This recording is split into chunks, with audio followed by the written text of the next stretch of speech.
ஓம் சர்க்குருநாதா சரணம் ஜெய ஜெய. ஓம் சச்சிதானந்தா சரணம் ஜெய ஜெய.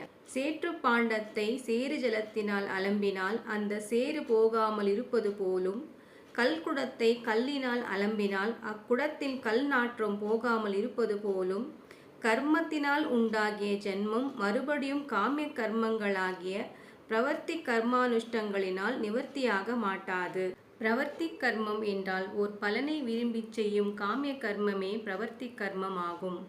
நிவர்த்தி கர்மம் என்றால் தான் செய்யும் கர்மங்களின் பலனை எதிர்பாராமல் ஈஸ்வரார்ப்பணமாய் செய்வதே நிவர்த்தி கர்மம் ஆகும். ஜென்மங்களுக்கு காரணமாயிருக்கும் ஜப தப விரத யாக யஜ்ஞாதிகளையெல்லாம் விட்டு வேதாந்த விசாரணை செய்து இந்திரியங்களை அடக்கி இந்நூலில் உபதேசித்திருக்கும் ராஜயோகத்தை அறிந்து சதா காலமும் ஞான நிஷ்டையில் இருக்க வேண்டும் என்று கடப்பை சுவாமிகள் தன் ஜீவ பிரம்மைக்கு வேதாந்த ரகசியம் என்னும் நூலில் தெரிவித்துள்ளார்.